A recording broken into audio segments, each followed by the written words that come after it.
মা শুনুন না। হ্যাঁ বলছি, আপনার ছেলে বাজার থেকে একটা এঁচড় নিয়ে এসেছে, কিন্তু কিভাবে কাটতে হয় আমি জানি না। আপনি একটু চলুন না, কিভাবে কাটতে হয় আমাকে একটু শিখিয়ে দেবেন। হ্যাঁ ভগবান, তুমি এত বড় ধেরে একটা মেয়ে, সামান্য এঁচড় তুমি কাটতে পারো না? তা কি জন্য তোমার বাবা মা সাত তাড়াতাড়ি তোমার বিয়ে দিয়ে দিয়েছে? হ্যাঁ, একটা কাজ শিখতে পারোনি? আমার মেয়েকে আমি সবকিছু শিখিয়ে পড়িয়ে তারপর শ্বশুর বাড়িতে পাঠিয়েছি, যাতে শ্বশুর বাড়ির লোকজন আমাকে কোনো কথা শোনাতে না পারে। আর তুমি কি শিখেছো? হ্যাঁ ঠিক আছে মা, যাচ্ছি। হ্যাঁ ওই দেখো, বলতে না বলতে আমার মেয়ে ফোন করেছে। সব কাজ বাজ সেরে তারপর আমাকে ফোন করে। তোমার মতো নাকি মিনিটে মিনিটে বাপের বাড়িতে শুধু ফোন করা?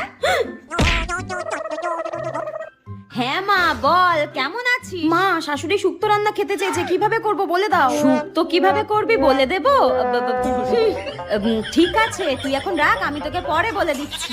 ওই কেমন আছিস জিজ্ঞাসা করছিল। শুনুন মা, আমি সবই শুনতে পেয়েছি, আপনাকে আর ঢং করতে হবে না। বৌমাকে টাইট করতে গিয়ে নিজেই টাইট হয়ে গেলাম।